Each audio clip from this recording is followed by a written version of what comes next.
ফুলে সজ্জিত রুমে বসে আছে রোয়াত, অপেক্ষা করছে সাফায়েতের আসার। একটু আগেই সব নিয়ম পালন করে রোয়াতকে সাফায়েতের রুমে বসিয়ে দিয়ে গেছে। পুরো রুম ফুলের গন্ধে মৌ মৌ করছে। রোয়াত পুরো রুমে চোখ বোলালো। রুমে আসবাবপত্র বলতে একটা খাট, একটা আলমারি, একটা ভ্যানিটি সোফা, সোফার সামনে টি টেবিল আর সাইডে একটা বুক সেলফ। সেখানে অনেক ধরনের বইয়ের সমাহার। দরজা খোলার শব্দে ঘর থেকে বের হলো রোয়াত। মাথাটা উঁচু করে ঘোমটার ভেতর থেকেই দেখলো সাদা পাঞ্জাবি পরিহিত সাফায়েত দরজা বন্ধ করে এগিয়ে আসছে তার দিকে। সাফায়েত রুয়াতের সামনে বসে হাত ঘড়িটা খুলতে খুলতে বলে, ফ্রেশ হয়ে আসুন। রুয়াত ঘোমটাটা উঁচু করলো। সাফায়েতের দিকে পূর্ণ দৃষ্টি দিয়ে বলল, আমি তো জামা কাপড় আনিনি। আলমারিতে আছে। ও বাড়ি থেকে দিয়ে দিয়েছে জামা কাপড়? না, মা কিনে রেখেছিল। কথা কম বলে এখন যান, ফ্রেশ হয়ে আসুন। ঘুম ধরেছে, ঘুমাবো। রুয়াত শাড়ির কুচিগুলো ধরে বসা থেকে উঠে দাঁড়িয়ে আলমারির কাছে গিয়ে আলমারি খুলে দেখে আলমারির এক সাইডে সালোয়ার কামিজ আছে ২-৩টা আর ৪-৫টা শাড়ি। শাড়ি পরে যেহেতু ঘুমাতে পারবে না, সেজন্য রুয়াত সালোয়ার কামিজ নিয়ে ওয়াশরুমে চলে গেল। ওয়াশরুম থেকে ফ্রেশ হয়ে এসে দেখে সাফায়েত ড্রেসটা চেঞ্জ করে বিছানায় শুয়ে কপালে এক হাত দিয়ে রেখেছে। বিছানায় থাকা সজ্জিত ফুলগুলোর মধ্যে একটা ফুল অবশিষ্ট নেই বিছানায়। সব ফুলের স্থান হয়েছে রুমের এক কোণে থাকা ময়লার ঝুড়িতে। রুয়াত ভেবে পেল না এখন তার কি করা উচিত। মিনিট কয়েক সময় নিয়ে ওয়াশরুমের দরজার সামনে দাঁড়িয়ে থেকেই অতিবাহিত করে ফেলল রুয়াত। সাফায়েত অন্য পাশে ঘুরে শুয়ে বলে, লাইটটা নিভিয়ে দিয়ে শুয়ে পড়ুন, অযথা দাঁড়িয়ে না থেকে। রুয়াত বেনারসিটা সোফায় রেখে লাইটটা বন্ধ করে সাফায়েতের পাশে এসে শুয়ে পড়ল। এটা কি আদৌ কোনো বাসর ঘর? বাসর ঘরে তো রোমান্টিক রোমান্টিক ভাবই থাকে, অথচ তাদের মধ্যে ভাবটাও নেই। দুইজন দুই প্রান্ত ঘেঁষে শুয়ে আছে। মনে হচ্ছে এদেরকে এক প্রকার বাধ্য করেই এই রুমে রাখা হয়েছে। রুয়াতের মুখ বরাবর হচ্ছে জানালা। সে জানালা দিয়ে স্পষ্ট চাঁদকে দেখা যাচ্ছে, যে তার জ্যোৎস্না ছড়িয়ে দিচ্ছে এই ধরনীতে। রুয়াত চাঁদের দিকে তাকিয়ে থাকতে থাকতেই কখন যেন ঘুমিয়ে পড়ল। সকালে সূর্যের রশ্মি চোখে পড়তেই ঘুম ভেঙে যায় রুয়াতের। আড়মোড়া ভেঙে চোখ মেলে তাকাতেই অপরিচিত রুম দেখে ভড়কে যায়। পরেক্ষণেই মনে পড়ে সে এখন তার শ্বশুর বাড়ি। পাশ ফিরে তাকায় রুয়াত, সাফায়েত নেই বিছানায়। ওয়াশরুম থেকে পানির শব্দ আসছে, তার মানে লোকটা ওয়াশরুমে। রুয়াত মখমলে বিছানা থেকে উঠে দাঁড়ালো। তারপর ভ্যানিটির সামনে দাঁড়িয়ে নিজেকে দেখে নিল সব ঠিকঠাক আছে কিনা। এরই মধ্যে ওয়াশরুমের দরজা খোলার শব্দ শুনে রুয়াত ঘাড়টা বেঁকিয়ে তাকায়। সদ্য গোসল করা সাফায়েত, ভেজা চুল থেকে টপ টপ করে পানি পড়ছে। গলায় টাওয়েল ঝুলানো, উদম দেহ, পরনে শুধু ট্রাউজার। রুয়াত বেহায়ের মতো দৃষ্টি নিয়ে তাকিয়ে রইল। সাফায়েত গলা থেকে টাওয়েলটা সোফায় রেখে রুয়াতের পাশে দাঁড়িয়ে ভ্যানিটিতে নিজের প্রতিবিম্ব দেখে বলে, এভাবে তাকিয়ে থাকার মানে কি? রুয়াত হকচকিয়ে গেল। এক ঢোক গিলে ওয়াশরুমে চলে গেল। সানজিদা এসেছে ভাই আর ভাবির জন্য খাবার নিয়ে। দরজা ভেতর থেকে আটকানো দেখে সানজিদা দরজায় কড়া নাড়ে। ভাইয়া উঠেছ? সাফায়েত আলমারি থেকে শার্টটা বের করতে পড়তে পড়তে বলে, হ্যাঁ উঠেছি, খাবার নিয়ে এসেছি। সাফায়েত দরজাটা খুলে দিল। সানজিদা খাবারের ট্রেটা নিয়ে ভেতরে ঢুকে টি টেবিলের ওপরে রেখে দেয়। খাবারটা খেয়ে ভাবিকে নিয়ে নিচে আসতে বলেছে মা। আচ্ছা যা, আসতেছি। সানজিদা চলে গেল। সাফায়েত খাবার প্লেটের দিকে তাকিয়ে দেখে ব্রেড আর ডিম পোস্ট, সাথে জুস। সাফায়েত একটা ব্রেড আর এক টুকরো ডিম উঠিয়ে মুখে পুরে নিল। 2 গ্লাসের মধ্যে 1 গ্লাস জুস নিয়ে ঢকঢক করে খেয়ে নিল। সাফায়েতের খাওয়া শেষ হতেই রুয়াত ওয়াশরুম থেকে বেরিয়ে আসে। সাফায়েত রুয়াতকে দেখে বলে, খাবারটা খেয়ে নিন চটজলদি, মা নিচে ডাকছে, যেতে হবে এখন। রুয়াত ভেজা টাওয়ালটা বেলকনিতে মেলে দিয়ে খাবারটা খেয়ে নিল। সাফায়েত রুয়াতের খাওয়া অবধি বিছানায় বসেছিল। খাওয়া শেষ হতেই রুয়াতের উদ্দেশ্যে বলে, নিচে চলুন। রুয়াত খাবার প্লেটটা হাতে নিয়ে আসতে নিলে সাফায়েত থেমে যায়। রুয়াত তখন ভুরুকুটি করে তাকায় সাফায়েতের দিকে। সাফায়েত বলে, মাথায় ওড়না কই? রুয়াত ভিজে কাপড়টা দিয়ে ট্রেটা নিচে নামিয়ে মাথাটা ঠিকমতো ওড়না দেয়। তারপর ট্রেটা নিয়ে সাফায়েতের পেছনে পেছনে যায়। বসার রুমে শারমিন বেগম সহ পাশের বাড়ির 2 জন মহিলা বসে আছে। রুয়াতকে আসতে দেখে শারমিন বেগম এগিয়ে এসে রুয়াতের থেকে ট্রেটা নিয়ে টেবিলের উপরে রেখে রুয়াতকে ধরে তাদের সামনে বসায়। সাফায়েত সোফার এক প্রান্তে বসে ফোনটা স্ক্রল করে। মহিলা দুজন রুয়াতকে পর্যবেক্ষণ করে দেখে। সাফায়েত ফর্সা সুন্দর, আর রুয়াত শ্যাম কন্যা। শারমিন বেগমের উচিত ছিল ছেলের জন্য ছেলের মতোই ধবধবে ফর্সা বউ আনার। সুফিয়া বেগম রুয়াতকে দেখে বলে উঠল, ভাবি, আমাদের সাফায়েতের স্কিন এত ধবধবে সাদা, আর তার বউ আনলা শ্যামলা। এর থেকে তোমার ননদের মাইয়া জবা তো অনেক সুন্দর আসছিল, তার সাথে তো মানাই তো সাফায়েত রে। কথাটা খুব একটা পছন্দ হলো না বসার রুমে বসে থাকা কারোরই। সাফায়েত আর চোখে তাকালো মায়ের দিকে। শারমিন বেগম ছেলের চাহনি দেখল। এই পাশের বাড়ির কুচুটে মহিলাগুলোই না শুধু খুদ ধরতেই আসে ওর। এটা রুয়াতের নিজের বাড়ি হলে এতক্ষণে দু চার কথা শুনিয়ে দিত এদের, কিন্তু শ্বশুর বাড়ি হওয়ায় চুপচাপ সহ্য করে নিল। শারমিন বেগম মিষ্টির প্লেটটা তাদের দিকে এগিয়ে দিয়ে বলে, অনেকক্ষণ হয়েছে এসেছেন, এবার মিষ্টিটা খেয়ে বিদায় হন। আমার ছেলের পাশে কাকে মানাবে আর কাকে মানাবে না সেটা আমার চেয়ে ভালো আর কেউ জানে না। আর জবা, সে তো সুন্দরী, দোয়া করি সেও তার মতোই সুন্দরী একটা স্বামী পাক। আমার ছেলের আপত্তি নেই রুয়াতকে নিয়ে, সেখানে আপনি গায়ের রং বিচার করার কে? কুটনামি একটু কম করে করবেন।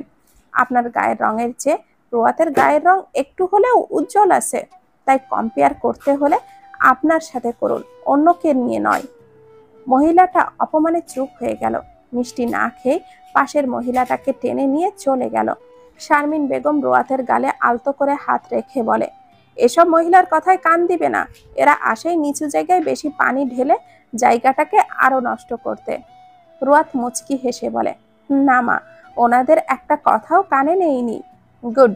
এই সানজিদা, রুয়াতকে তো রুমে নিয়ে যা, একটু পর পার্লারের লোক আসবে। সানজিদা নিজের রুম থেকে বেরিয়ে এসে রুয়াতকে নিয়ে যায়। দুপুরের দিকে শিকদার বাড়ি থেকে কবির শিকদার আর রুয়াতের ফুপা হালিম আসে। রুয়াতকে লেমন কালারের শাড়ি পরানো হয়েছে, আর সাফায়েত সাদা শার্ট, তার উপরে black sweet. Sadman off white কালারের পাঞ্জাবি পরেছে। সাদমানের চোখ জোড়া রজনীকে খুঁজছে, কিন্তু রজনী আসেনি। কবির শিকদার সন্ধ্যায় ফেরার পথে রুয়াত, সাফায়াত ও সাদমানকে শিকদার বাড়ি নিয়ে আসে। মেয়ে ও মেয়ের জামাই আশায় হুলুস থুলুস আয়োজন করেছেন স্বামীরা শিকদার। হরেক রকমের পিঠা, নানান স্বাদের খাবার। খাবার টেবিলে বসিয়ে সাদমান ও সাফায়েতকে খাবার খাওয়াচ্ছে। সাদমান খাবার খাওয়ার চাইতে এদিকে ওদিকে বারবার তাকাচ্ছে, যেন রজনীকে একটু দেখতে পারে, কিন্তু না, রজনীর ছায়াকেও দেখতে পেল না। খাবার দাবার খাওয়া শেষে সাফায়েতকে রুয়াতের রুমে পাঠানো হয়, আর সাদমানকে গেস্ট রুমে। গেস্ট রুমটা রজনীর 3 রুম পরেই। সাদমান নিজের জন্য বরাদ্দ করা রুমের দিকে যেতে নিলে দেখে রজনী তার রুম থেকে বের হচ্ছে, সাথে রুয়াতও। সাদমান দাঁড়িয়ে যায়। চোখ জোড়া রজনীকে দেখা মাত্রই শীতল হয়ে গেল তার। হৃৎপিণ্ডটা যেন জুড়ে বয়ে গেল এক হিমেল হাওয়া। রুয়াত সাদমানকে দেখে মুচকি হেসে বলে, ভাইয়া, আপনি এখানে? সাদমান মাথা চুলকে বলে, আন্টি তো এইদিকে দেখিয়ে দিল থাকার জন্য রুম। ও আচ্ছা, আসুন রুমটা দেখিয়ে দেই। রুয়াত হাঁটা ধরল। সাদমান রজনীর দিকে তাকিয়েই বলল, কেমন আছেন মিস সিনিয়র? জি ভালো, আপনি? ভীষণ ভালো লাগছে এখন। কেন, আগে খারাপ ছিলেন বুঝি? হ্যাঁ, তেমনটাই। আপনি আজও বাড়ি গেলেন না যে? ও, ওই আর কি, শরীরটা ভালো ছিল না, সেজন্য যাইনি। রাত তো অনেক হলো, গিয়ে ঘুমান। Good night. রজনী নিজের রুমের দরজাটা বন্ধ করে দিল। সাদমান বন্ধ দরজার দিকে তাকিয়ে থেকে সোজা চলে গেল। রুয়াত গেস্ট রুমের সিটকিনিটা খুলে দেয়। সাদমান আসতেই বলে, কোনো কিছুর প্রয়োজন হলে বা দরকার হলে ডাক দিবেন, পাশেই আপুর রুম আছে। সাদমান মাথা ঝাঁকায়। রুয়াত চলে যায়। সাফায়েত বিছানায় বসে রুয়াতের রুমটাকে দেখছে। বেশ পরিপাটি বলাই চলে। রুয়াত রুমে ঢুকে সাফায়েতকে বসে থাকতে দেখে বলে, আপনি কি বাইরে যাবেন? সাফায়েত অন্যমনস্ক হয়ে জবাব দেয়, কেন? পরেক্ষণে কথার মানে বুঝতে পেরে বলে, না। রুয়াত রুমের দরজাটা আটকে দেয়। লাইটটা বন্ধ করেই শুতেই সাফায়েত বলে ওঠে, আপনার বোন কি পুরোপুরি সুস্থ হয়ে গেছে? রুয়াত চোখটা বন্ধ করে একটা দীর্ঘশ্বাস ফেলে বলে, না। মধ্যরাত, সবাই ঘুমে বিভোর। চারিদিকের পরিবেশ নিস্তব্ধতায় ঘেরা। আকাশটায় জ্বলজ্বল করছে চাঁদ আর তারা। আর এই চাঁদ আর তারার এক স্বর্গীয় সমাবেশ তৈরি করেছে কালো রাতের এই আকাশের গায়ে। বাহিরে হিমশীতল বাতাস বইছে, পরিবেশটার সাথে এই হিমশীতল বাতাসটা খাপ খেয়ে গেছে। রোয়াতের রুমের জানালাটা খোলা থাকায় বাতাসটা রুমে এসে পড়ছে রোয়াতের ওপরে। বিছানায় গুটিসুটি হয়ে শুয়ে থাকা রোয়াত থেকে থেকে যেন কেঁপে উঠছে। সাফায়েত নিজেও বেশ ঠান্ডা অনুভব করলো। পায়ের নিচ থেকে চাদরটা টেনে নেওয়ার জন্য চোখ মেলতেই দেখে রোয়াতের শরীরের ওড়নাটাকে চাদরের মতো করে শরীরের ওপর দিয়ে গুটিসুটি হয়ে আছে। সাফায়েত চাদরটা টেনে রোয়াতের শরীরটা ঢেকে দিল। রোয়াত নড়ে চড়ে চাদরটাকে আরো জড়িয়ে নিল। সাফায়েত নিজেও চাদরটা নিজের শরীরে নিয়েই শুতেই রোয়াতের ঘুমের তালে সাফায়েতের ওপর হাত তুলে দেয়। সাফায়েত ঘাড় ঘুরিয়ে তাকায়। চুলগুলো এলোমেলো হয়ে মুখের সামনে এসে পড়ে আছে। সাফায়েত বাঁ হাত দিয়ে চুলগুলো সরিয়ে দিল।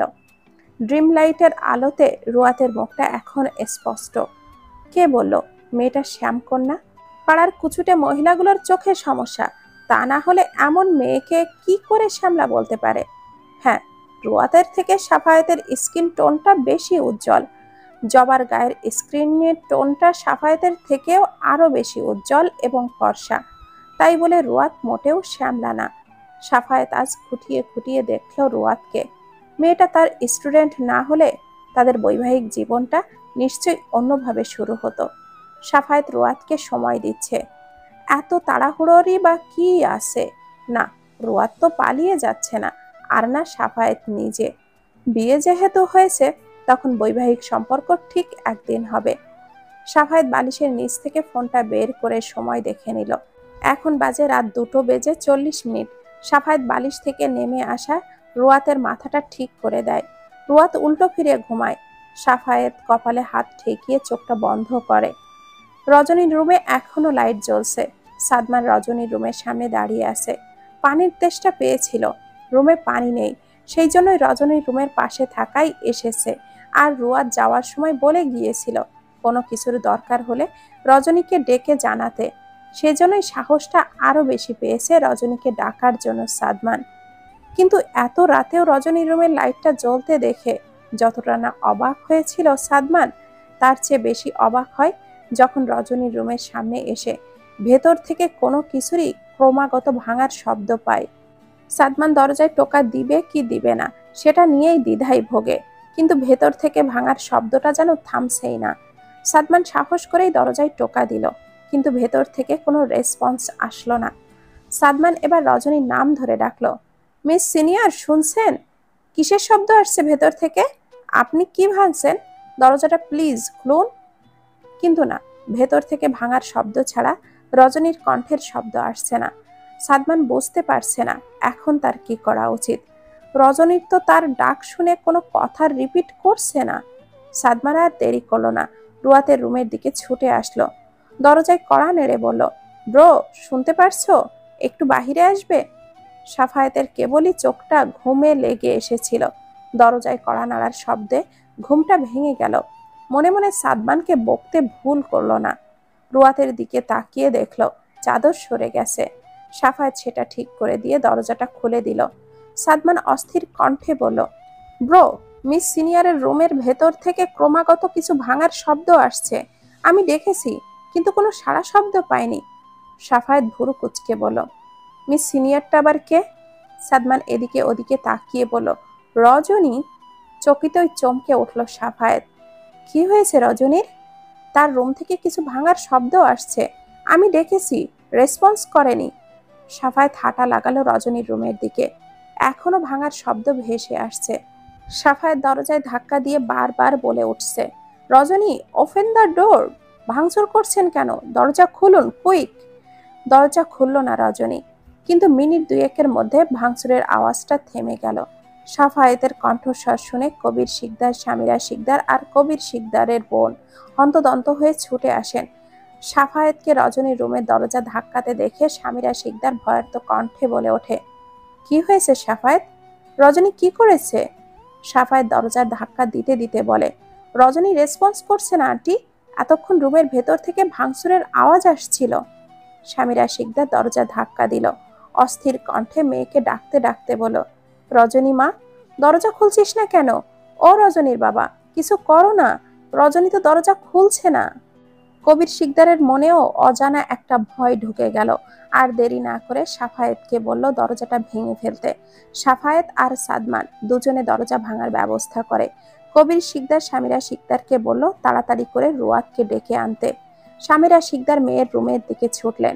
রুয়াতের বাহুতে হালকা হালকা ধাক্কা দিয়ে বলে, রুয়াত ওঠ, রজনী দরজা খুলছে না। রুয়াত হালকা চোখ মেলে তাকালো। ঘুমের রেশ এখনো কাটেনি। সামিরা শিকদার মেয়েকে শোয়া থেকে উঠে বসালো। রজনী দরজা খুলছে না রুয়াত। সামিরা শিকদারের বলা কথাটা কান অব্দি ভালো মতো পৌঁছাতেই রুয়াতের ঘুমের রেশটা কেটে যায়। তড়িৎ গতিতে মায়ের দিকে তাকায়, বড় বড় চোখ করে বলে, আপু দরজা খুলছে না। রুয়াত সহসা ছুটে রুম থেকে বেরিয়ে আসলো। রজনীর রুমের সামনে আসতেই দেখে সাফায়াত, সাদমান আর কবির শিকদার মিলে রুমের দরজা ভাঙার চেষ্টা করছে। রুয়াতের দরজার পাশে দাঁড়িয়ে বোনকে ডেকে যাচ্ছে, আপা, এই আপা, দরজা খুলছিস না কেন? আপা, দরজাটা খোল। 20 মিনিটের মতো ধস্তাধস্তি করে দরজাটা ভাঙতে সক্ষম হলো সাফায়াত, কবির শিকদার আর সাদমান। দরজা খোলার সাথে সাথেই সবাই হুড়মুড়িয়ে রুমে ঢুকতেই সাফায়েতের শরীরের সমস্ত লোম যেন খাড়া হয়ে গেল। সাদমানের যেন মনে হলো সে ভুল দেখছে। কবির শিকদার স্তব্ধ হয়ে দাঁড়িয়ে আছে। রুয়াত দৌড়ে বোনের কাছে ছুটে গেল। ফ্লোরে রক্তের ছড়াছড়ি, চারিদিকে ছড়িয়ে ছিটিয়ে আছে ভাঙা কাচের জিনিসপত্র। রজনীর পা হাত থেকে গড়গড় করে রক্ত বের হচ্ছে। রুয়াত রক্ত মাখা রজনীর হাতখানা ধরে চিৎকার করে বলে ওঠে, ও মা, মা, আমার আপা, মা, আপার এমন হলো কেন? ও আপা, কথা বল, কথা বল না। ও বাবা, আপু কথা কয় না কেন? মা, আপারে কথা কইতে কও আমার সাথে। কবির শিকদার সাফায়েতকে বলল তাড়াতাড়ি করে রজনীকে ধরতে, ইমিডিয়েটলি হসপিটালে নিতে হবে। সাফায়েত সাদমানের শরীরটাকে ধাক্কা দিল। সাদমান পাথরের ন্যায় জমে আছে। বুকের ভিতরে কেমন যেন চিনচিনে ব্যথা করছে। শ্বাসটা টেনে নিতে কষ্ট হচ্ছে। মনে হচ্ছে এই রুমে অক্সিজেন নেই। সাফায়েত সাদমানকে নড়তে না দেখে ফের আবারও ধাক্কা দেয়। হোয়াটস রং উইথ ইউ সাদমান? রজনীকে ধর, হসপিটালে নিতে হবে তো। সামিরা শিকদার ঠায় দাঁড়িয়ে আছে। তার যে রক্ততে ফোবিয়া। কবির শিকদার স্ত্রীর কথা কিছুক্ষণের জন্য বেমালুম ভুলে গিয়েছিলেন। স্ত্রীর যে রক্তে ফোবিয়া সেটা মনে পড়তে তাড়াতাড়ি করে সামিরা শিকদারকে ঠেলে বাহিরে নিয়ে গেলেন। কাকুলির দিকে চেয়ে বলেন সামিরা শিকদারকে রুমে গিয়ে সামলাতে। কাকুলি সামিরা শিকদারকে নিয়ে নিজের রুমে গেলেন। সামিরা শিকদারের চোখে এখনো ভাসছে তার বড় মেয়েটার রক্তাক্ত দেহ। এর আগেও এমনটা হয়েছে, কিন্তু এত বাড়াবাড়ি পর্যায়ে যায়নি। ভাঙচুর অবধিই ছিল সেটা, কিন্তু আজ একদম মারাত্মক পর্যায়ে চলে গেছে। সামিরা শিকদারের শরীর ক্রমাগত ঠান্ডা হয়ে চোখটা বন্ধ হয়ে আসলো। কাকুলি সামিরা শিকদারকে চোখটা বন্ধ করতে দেখে সহসা সামিরা শিকদারকে ধরে ফেলে। দুই বাহু ধরে ঝাঁকাতেই সামিরা শিকদারের সমস্ত শরীরের ভার ছেড়ে দেয়। কাকুলি চিৎকার করে ভাইকে ডাকে। এদিকে কবির শিকদার বোনের ডাক শুনে বুঝতে পেরে যায় অঘটনটা ঘটেই গেছে। মেয়ের পেছনে ছুটবে নাকি স্ত্রীর পেছন? সাফায়েতকে রজনীকে ধরে গাড়িতে নিয়ে যেতে বলে ছুট লাগান বইয়ের কাছে। জ্ঞান হারিয়েছে সামিরা শিকদার। কবির শিকদার পার্সোনাল ডক্টরকে ফোন লাগালেন। এই মধ্যরাতে আসতে বললেন শিকদার বাড়িতে। ডক্টর আসতে রাজি হননি। কবির শিকদার তার সিচুয়েশনটা জানাতেই আসতে রাজি হলেন। বোনকে বলে গেলেন ডক্টর এসে পড়বে, সে যেন সামিরা শিকদারকে সামলায় ততক্ষণ পর্যন্ত।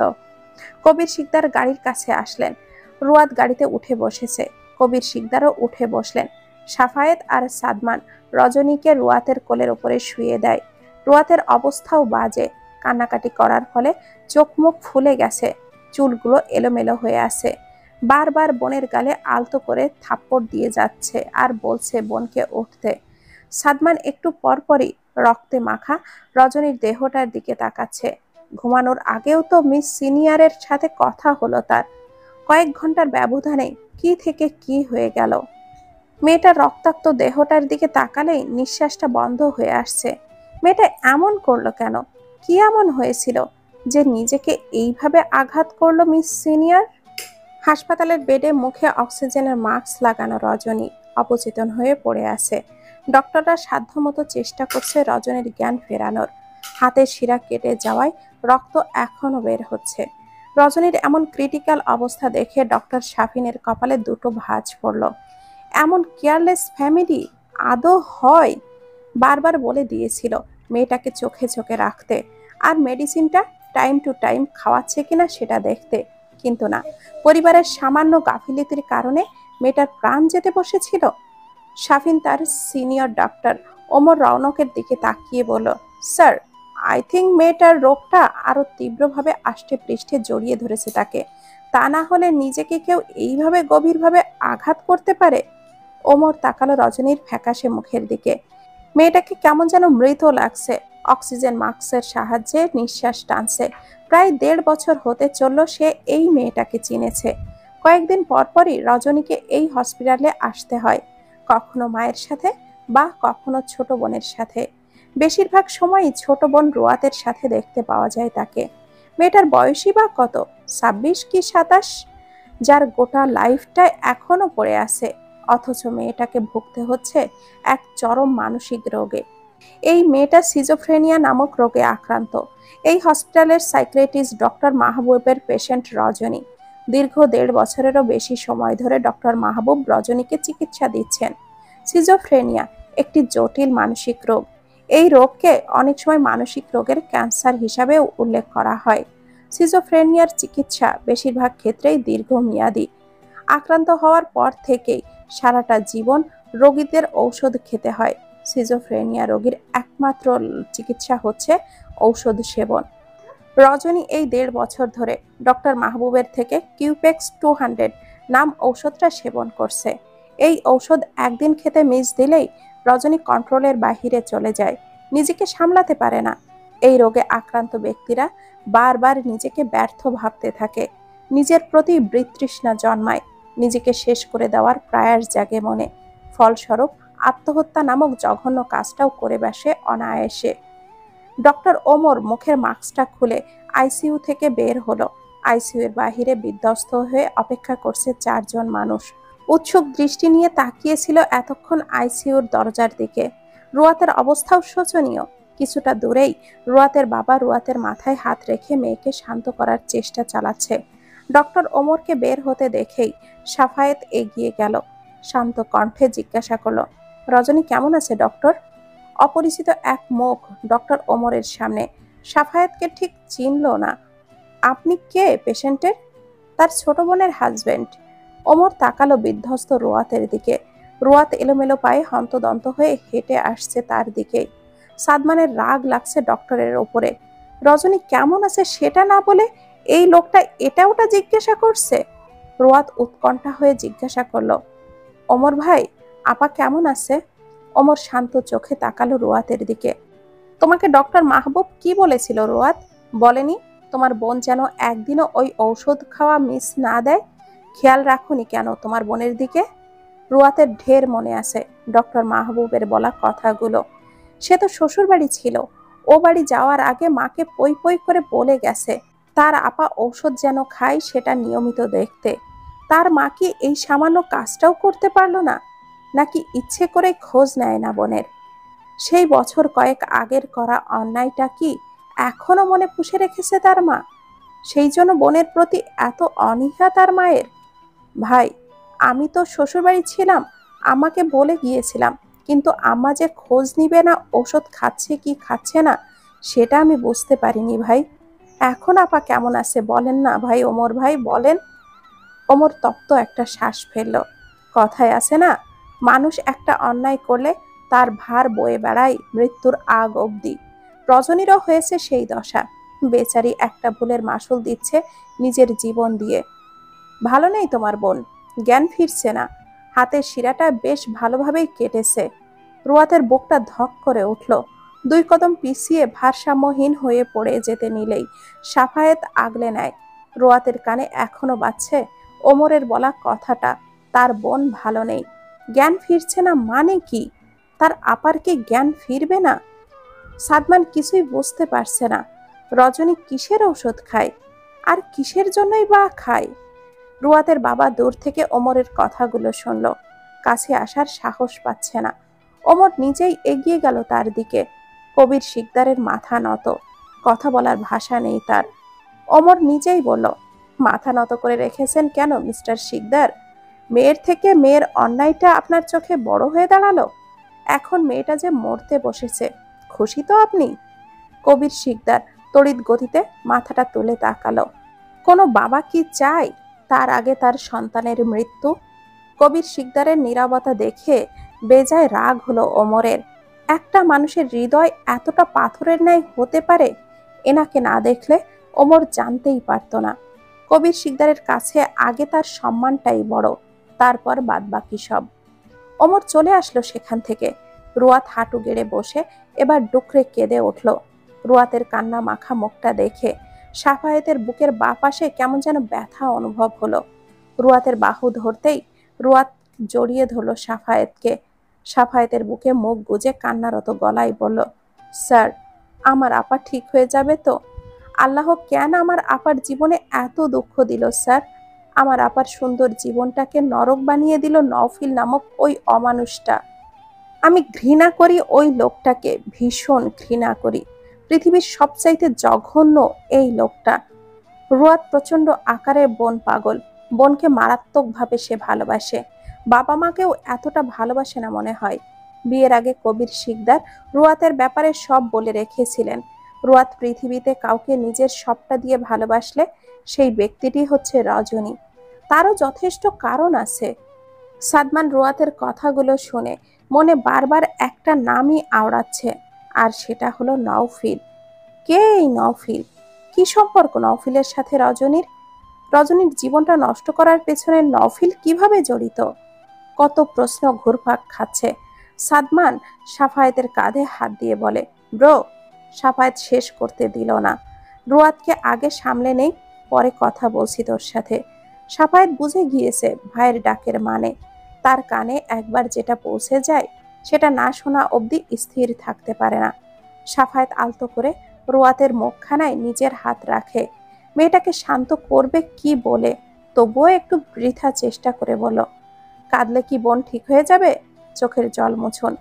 আপনার বাবার দিকে খেয়াল করছেন? মানুষটা কেমন যেন দূরে মাথা নত করে বসে আছে। তাকে কে সামলাবে? রুয়াত তাকালো বাবার পানে। বসা থেকে উঠে দাঁড়িয়ে বাবার কাছে ছুটে গেল। বাবার হাঁটু জড়িয়ে ধরে বলল, ও বাবা, বাবা, খুশি হয়েছো তুমি? আপা একটুখানি তোমার সাথে কথা বলার জন্য ছটফট করত, আর তুমি আপার মুখটা অবধিও দেখতে চাইতে না। কি এমন অন্যায় করেছিল? ভুল মানুষকে না হয় ভালোবেসে ঘর ছেড়ে পালিয়ে গিয়েছিল, সেই জন্য তুমি এতটা নির্দয়তা দেখাবে? তুমি বাবা হয়ে সন্তানের কষ্টটা বুঝতে পারোনি যতটা আমি পেরেছি বোন হয়ে। বাবা মারা নাকি সন্তানরা হাজার অন্যায় করলেও মুখ ফিরিয়ে বেশিক্ষণ থাকতে পারে না, অথচ তোমরা আমার আপুর থেকে মুখ ফিরিয়ে নিয়েছিলে। আমি দেখেছি আমার বোনকে রাতের আধারে গলা কাটা মুরগির মতো করে ছটফট করতে। দেখেছি তার শ্বাসরুদ্ধকর কান্না। পাগলের ন্যায় আমাকে জড়িয়ে ধরে কেঁদেছে তোমাদের করা ব্যবহারের জন্য। এখন খুশি হয়েছে তো বাবা? কবির শিকদার এবার নিস্তব্ধ, সেই সাথে সাদমানও। সাফায়েত বুঝতে পারল না সে কি ভুল করলো। কবির শিকদারের কথা রুয়াতের সামনে তুলে কবির শিকদার বসা থেকে উঠে চলে গেল বাহিরে। তার পক্ষে আর সেখানে ঠাঁই দাঁড়ানো সম্ভব হচ্ছিল না। বড় আদরের মেয়ে ছিল রজনী, প্রথম সন্তান। সমস্ত অনুভূতি ভালোবাসা তাকে ঘিরেই ছিল তাদের। কি দেয়নি সে এই মেয়েকে? কোনো কিছু মুখ থেকে বের হবার সাথে সাথেই সেটা এনে হাজির করেছে। অথচ 1 বছরের পরিচিত এক ছেলের ভালোবাসার মায়ায় পড়ে, তাদের ভালোবাসাকে ভুলে বাড়ি ছেড়ে পালিয়ে গিয়েছিল 4 বছর আগে। লোকজনের কত অপমানজনক কথা শুনেছে তার আর তার বাবা। তার কি কোনো ধারণা আছে? সাফায়েত রুয়াতকে টেনে বেঞ্চে বসালো। সাদমান আইসিইউর দিকে তাকিয়ে এক ধ্যানে আসে। ঘণ্টাখানেক পর ডক্টর শাফিন বের হতেই সাদমান অস্থির পায়ে এগিয়ে গেল। অশান্ত কণ্ঠে জিজ্ঞাসা করলো, মিস সিনিয়র এখন কেমন আছে? শাফিন মুখ থেকে মাস্কটা খুলে বলে, জ্ঞান ফেরেনি। আশা করছি 8 ঘন্টার মধ্যে জ্ঞান ফিরবে। দেখা করা যাবে? কেবিনে শিফট করা হবে কিছুক্ষণ পর, তারপর দেখা করতে পারবেন, তবে এখন না। রজনীকে কেবিনে শিফট করা হলো। হাতে ক্যানোলা, মুখে অক্সিজেন মাস্ক। কেবিনের স্বচ্ছ কাচের দরজা দিয়ে তাকিয়ে দেখছে সাদমান। পাশেই সাফায়েত দাঁড়ানো। কেবিনের ভেতরে আছে রুয়াত। রজনী হাতটা চেপে ধরে বসে আছে। কবির শিকদারকে আর দেখা যায়নি আশেপাশে। সাদমান রজনীর দিকে দৃষ্টিপাত রেখেই বলল, নফিলটা কে ব্রো? আর উনি কিসেরই বা ঔষধ খান? ওনার কি হয়েছে? সাফায়াত প্রতি বিলম্বিত তপ্ত শ্বাস ছেড়ে বলল, নফিল রজনীর এক্স হাজবেন্ড। 4 বছর আগে রজনী নফিলের হাত ধরে বাড়ি ছেড়ে পালিয়ে গিয়েছিল, কারণ আঙ্কেল নফিলকে পছন্দ করতো না। আঙ্কেল রজনীর বিয়ে রজনীর মামার ছেলের সাথে ঠিক করেছিল। রজনী অনেক বুঝিয়েছিল যাতে করে নফিলের সাথে তার বিয়েটা দেওয়া হয়, কিন্তু আঙ্কেল রাজি হয়নি। অগত্যা রজনী বাড়ি ছেড়ে চলে যায়। নফিল ব্যাংকে জব করত, বেশ ভালোই মাইনেও পেত। নওফিল রজনী দুজন দুজনকে ভালোবাসত, কিন্তু বিয়ের 2 বছর হতে না হতেই নওফিলের ভালোবাসা কমে যায়। রজনীকে ডিভোর্স দেয়। কেন ডিভোর্স হয় সেটা ঠিক জানি না, তবে গুরুতর একটা কিছু হয়েছিল তাদের মধ্যে। নওফিল দ্বিতীয় বিয়ে করে। সাদমানের দৃষ্টি এখনো রজনীর দিকেই নিবদ্ধ। এই মেয়েটার বিয়ে হয়েছিল, আবার ডিভোর্সও হয়ে গেছে। ভালোবেসেই তো বিয়ে করেছিল দুজন দুজনকে, তাহলে নফিল ছেড়ে দিল কেন? ডিভোর্সটা কেন হলো ব্রো? সেটা জানি না, তবে রজনী প্রচুর ভালোবাসতো নওফিলকে। নওফিলের দেওয়া ডিভোর্সটা সে আসলে মেনে নিতে পারেনি। প্রথম ভালোবাসা তো ভোলা অসম্ভব। ডিভোর্সের পর রজনী বাপের বাড়ি চলে আসে। আঙ্কেল আন্টি মুখ ফিরিয়ে নিয়েছিল। মুখ ফিরিয়ে নিতে পারেনি কেবল রোয়াত। সে ছোট থেকেই বোনের আশ্রয়ে বড় হয়েছে। আঙ্কেল আন্টি দুজনেই জব করায়। রুয়াতের দেখভাল রজনী নিজেই করেছে। আপদ বিপদে বাবা মায়ের চেয়ে পাশে পেয়েছে বোনকে।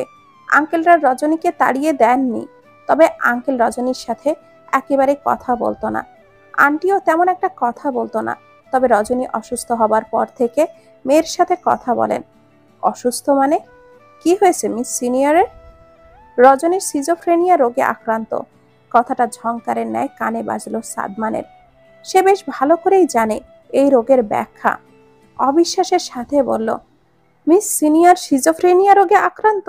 কিন্তু কিভাবে? এটার আসল কারণটা আমিও জানি না, তবে এটুকু জেনেছিলাম অতিরিক্ত ডিপ্রেশন, ব্যর্থতা, আবেগগুলো অপ্রতিরোধ্য এবং নিয়ন্ত্রণহীন হয়ে পড়া, চরম মানসিক দুর্দশা, এবং সেই যন্ত্রণা থেকে মুক্তি পাওয়ারও কোনো উপায় খুঁজে না পাওয়ার জন্য প্রতিটা মুহূর্তে মুহূর্তে গুমড়ে গুমড়ে থাকতো রজনী। সেই থেকেই এই রোগ বাসা বেঁধেছে ওর দেহে। এই রোগ থেকে সম্পূর্ণভাবে সুস্থ হবার কি কোনো উপায় নেই? না, যতদিন বেঁচে রবে ততদিন ঔষধ খেয়েই বাঁচতে হবে তাকে। আর খাওয়া দাওয়া বাদ দিলেই এমন ভয়াবহ অবস্থা করে ফেলে নিজের। সাদমানের নিজেকে কেমন যেন শূন্য শূন্য লাগতে শুরু করলো। মেয়েটাকে বাকিটা জীবন বেঁচে থাকতে হবে এক পাতা ঔষধের ওপর। কি ভয়াবহ রোগ বাসা বাঁধিয়েছে এই মেয়ে। ভুল মানুষকে ভালোবাসার দায় এখন এইভাবেই দিতে হবে? অন্যভাবেও তো দেওয়া যেত। আচ্ছা, এই মেয়েটাকে যদি সাদমান নিজের সবটুকু দিয়ে ভালোবেসে আগলে রাখতে চায়, মেয়েটা কি তাকে ফিরিয়ে দেবে? রজনীর রংহীন জীবনটাকে রঙে রঙে ভরিয়ে দিতে চাইলে রজনী কি দেবে সম্মতি? সাদমান না হয় সবটা উজাড় করে ভালোবাসবে, বিনিময়ে না হয় রজনীর সারাটা জীবন তার পাশেই থাকুক। মেয়েটার এমন অবস্থা দেখে সাদমানের বুকটা যেন দুমড়ে মুচড়ে চলে যাচ্ছে। কাউকে বললে এই কথা কেউ বিশ্বাসও করবে না।